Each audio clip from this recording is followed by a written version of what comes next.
Hi dears, ആര്യസുധിയുടെ മറ്റൊരു വീഡിയോയിലേക്ക് എല്ലാ കൂട്ടുകാർക്കും സ്വാഗതം.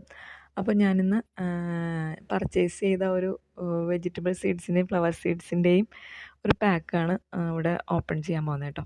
വേറെ ഒന്നുമില്ല, ഇത് ഞാൻ മീഷോന്ന് ഇപ്പോൾ ഓർഡർ ചെയ്തതാണ് കേട്ടോ. മീഷോന്ന് ആദ്യമായിട്ടാണ് ഞാൻ ഇങ്ങനെ വെജിറ്റബിൾ സീഡ്സ് ഒക്കെ ഓർഡർ ചെയ്യുന്നത്. അല്ലാതെ ഞാൻ വാങ്ങിച്ചിട്ടുണ്ട്, അതൊക്കെ നല്ലതായിരുന്നു. അപ്പോൾ ഇതൊരു കോംബോ കണ്ടപ്പോൾ അങ്ങനെ വാങ്ങിയത്. എയ്റോ സീഡ്സ് എന്ന് പറഞ്ഞിട്ടൊരു ഷോപ്പാണിത്. അപ്പോൾ അതങ്ങനെ വാങ്ങി. അപ്പോൾ എങ്ങനെയുണ്ടെന്ന് നമുക്കൊന്ന് ഇത് ഓപ്പൺ ചെയ്ത് നോക്കാം കേട്ടോ.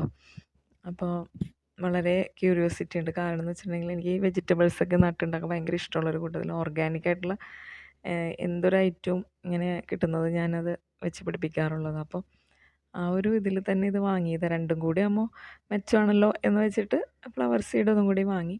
എല്ലാം നമ്മൾ മുളച്ച് വരുമെന്നൊന്നും നമുക്കറിയില്ല. നമുക്ക് ഒരു പരീക്ഷണാർത്ഥം തന്നെ ആയിക്കോട്ടെ എന്ന് വെച്ചിട്ട് വാങ്ങിയത്. അപ്പോൾ വെജിറ്റബിൾ സീഡ്സ് കണ്ടപ്പോൾ ഇതിൻ്റെ അകത്തൊരു പേപ്പറൊക്കെ ഉണ്ടായിരുന്നു അവരുടെ ഫ്ലവേഴ്സിൻ്റെയും അതേപോലെ തന്നെ വെജിറ്റബിൾസ് ഏതൊക്കെയാണെന്നൊക്കെയുള്ള ഒരു പേപ്പർ ഉണ്ടായിരുന്നു. അപ്പോൾ അതിൽ കാണിക്കണേ കണ്ടപ്പോൾ നമ്മൾ വളരെയേറെ ഹാപ്പിയാണ്. കാരണം ഇതൊക്കെ ഇതിലുണ്ടാവുമല്ലോ എന്ന് വെച്ചിട്ട്. അപ്പോൾ അങ്ങനെ ഇത് ഓപ്പൺ ചെയ്ത് കഴിഞ്ഞപ്പോൾ നല്ല ഫ്രഷ് പാക്കിംഗ് ആണ് കേട്ടോ. എല്ലാം ചെറിയ ചെറിയ സിപ്പ് കവറുകളിലാക്കിയിട്ട് പാക്ക് ചെയ്ത് വെച്ചേക്കാണ്.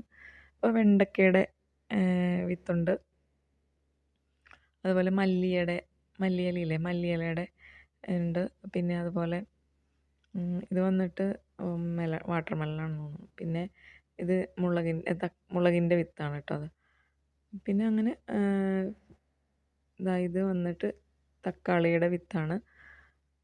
അങ്ങനെ ഓരോന്നും ഇതാണ്. ഇത് മസ്ക് മെലൺ. പിന്നെ ഫ്ലവേഴ്സിൻ്റെ ഉണ്ട് ഒരുപാട്. ഇടയ്ക്ക് ഫ്ലവേഴ്സിൻ്റെയും കയറി വരുന്നുണ്ട്. ഇത് ഫ്ലവറാണ് കേട്ടോ. ചിലതിൻ്റെ ഒന്നും പേരൊന്നും ഞാൻ കേട്ടിട്ടും കൂടിയില്ല. നമ്മൾക്ക് അറിയാവുന്നതാകുമ്പോൾ പെട്ടെന്ന് കാണുമ്പോൾ തന്നെ മനസ്സിലാവുമല്ലോ. ചില ഇതൊക്കെ ഒന്നും അറിയില്ല. ഇത് റെഡ് ക്യാരറ്റ്, ഇതൊക്കെ നമ്മുടെ നാട്ടിൽ മുളയ്ക്കുമെന്നൊന്നും അറിയില്ല. ക്യാരറ്റൊന്നും ഞാൻ ഇതുവരേക്കും അങ്ങനെ ഉണ്ടാക്കിയെടുത്തിട്ടില്ല. ഞാനിങ്ങനെ നട്ടിട്ട് പിടിച്ചിട്ടുണ്ടായില്ല ക്യാരറ്റൊന്നും. ഇങ്ങനെ പാകിയിട്ട് മുളച്ചൊന്നും വന്നിട്ടുണ്ടായില്ല ഒരിക്കൽ. അതോടെ ആശ്രമം കളഞ്ഞു. പക്ഷേ ബീട്രൂട്ട് ഞങ്ങൾ നട്ടുണ്ടാക്കിയിട്ടൊക്കെ ഉണ്ടായിരുന്നു. ഇതൊക്കെ ഫ്ലവേഴ്സിൻ്റെയാണ്. ഇതൊക്കെ വാങ്ങി നടുന്നവർക്ക് പെട്ടെന്ന് ക്യാച്ച് ചെയ്യാൻ പറ്റും ഈ പേരൊക്കെ കാണുമ്പോൾ. എനിക്ക് ഫ്ലവേഴ്സിൻ്റെ അത്ര അങ്ങോട്ട് അറിയില്ല. എന്നാലും അമ്മ ഇത് നന്നായിട്ട് നട്ട് നോക്കുന്ന ആളാണ്. അപ്പം അമ്മയ്ക്ക് ഒരു ഇഷ്ടപ്പെട്ടോളും ഫ്ലവേഴ്സിൻ്റെ വിത്ത് കിട്ടുമ്പോൾ. പിന്നെ വന്നിട്ട് പംകിൻ, വെജിറ്റബിൾസിലൊരു ഫ്രൂട്ട്സ്, അങ്ങനെയുള്ള നമ്മുടെ കുറേ സാധനങ്ങൾ. ഇതുണ്ടോ, ഇത് എൻ്റെ ദൈവമേ, അതിൻ്റെ എന്താ സാധനം എന്ന് പോലും എനിക്കറിയില്ല. ഫ്ലവേഴ്സിൻ്റെ എനിക്കറിയില്ല കേട്ടോ, ഉള്ള കാര്യം പറയാം. കുറച്ചറിയാം, കുറച്ചൊന്നും അറിയില്ല. പിന്നെ നമ്മുടെ ഈ വെന്തി, ജമന്തി, പിന്നെ ബോൾസും അങ്ങനെയുള്ള സാധനങ്ങളൊക്കെ ഇല്ലേ, അതൊക്കെ ഉണ്ട് കേട്ടോ ഇതിൽ. കുറേയൊക്കെ അങ്ങനത്തെ പേരുകൾ കണ്ട്. അപ്പം 30 എണ്ണം ഫ്ലവേഴ്സിൻ്റെ സീഡ് പാക്കറ്റ്, 30 എണ്ണം തന്നെ വെജിറ്റബിൾസിൻ്റെ സീഡിൻ്റെ പാക്കറ്റ് ഉണ്ടായിരുന്നു. അത് നോക്കുമ്പോൾ എന്തായാലും നമ്മൾക്ക് ബെറ്ററാണ്. കാരണം നമ്മൾ പുറത്തുനിന്നൊക്കെ വാങ്ങുമ്പോൾ ചെറിയ ഇങ്ങനത്തെ പാക്കറ്റിന് എങ്ങനെ വന്നാലും ഒരു 20 റുപ്പീസ് വെച്ചിട്ടാണ് ഒരെണ്ണം കിട്ടുക. അപ്പോൾ ഇത് ലക്ക് തന്നെയാണ് ഇങ്ങനെ കിട്ടുകയാണ്. ഇനി മുളയ്ക്കുക എന്നുള്ളത് മാത്രമേ ഉള്ളൂ അടുത്ത ഒരു ടാസ്ക്.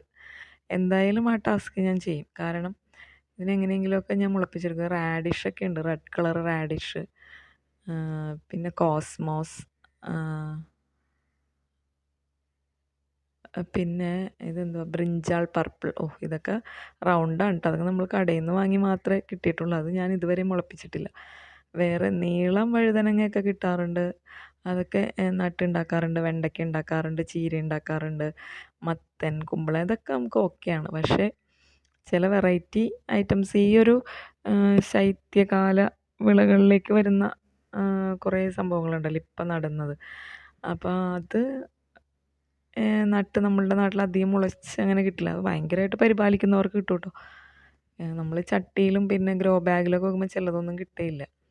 അപ്പോൾ ഇതുണ്ട്. അപ്പോൾ ഇങ്ങനെ ഇത്രയും സാധനങ്ങളുണ്ട്. അപ്പോൾ ഇതൊക്കെ കണ്ടിട്ട് ഈ കൃഷിയെ സ്നേഹിക്കുന്നവർക്കും പൂക്കളെ സ്നേഹിക്കുന്നവർക്കും ഒക്കെ ഇത് കണ്ടാൽ എന്തായാലും വാങ്ങാൻ തോന്നില്ലേ. അപ്പോൾ ആർക്കെങ്കിലുമൊക്കെ ഇങ്ങനത്തെ ഇത് വേണമെങ്കിൽ നേരെ പോയിട്ട് സെർച്ച് ചെയ്തോ, ഐറ്റം റെഡിയാണ്. ഇനി അതെല്ലാം കിട്ടിയില്ലെങ്കിൽ പറഞ്ഞാൽ ഇതിൻ്റെ താഴെ കമൻറ്റിലൊന്ന് ഇട്ടാൽ മതി. വേണമെന്നുണ്ടെങ്കിൽ പറയുന്നവർക്ക് ഞാനിത് കമൻറ്റ് ബോക്സിൽ ഇട്ടേക്കാം, ഇതിൻ്റെ ലിങ്കും കാര്യങ്ങളൊക്കെ കേട്ടോ. അപ്പോൾ അങ്ങനെ എല്ലാവരും ഒക്കെ മേടിച്ച് വീട്ടിലൊക്കെ ചെയ്തു കേട്ടോ. എന്തായാലും വലിയ വിലയില്ലാണ്ട് കിട്ടുന്ന ഐറ്റംസ് അല്ലേ. അപ്പോൾ വീഡിയോ എല്ലാവർക്കും ഇഷ്ടപ്പെട്ടെന്ന് വരുന്നു. ഇഷ്ടപ്പെട്ടെങ്കിൽ ലൈക്ക് ചെയ്യുക, കമൻറ്റ് ചെയ്യുക, ഐർസിദ്ധിയെ സപ്പോർട്ട് ചെയ്യുക. അപ്പോൾ എല്ലാ കൂട്ടുകാർക്കും ഒരുപാട് ഒരുപാട് താങ്ക്സ്.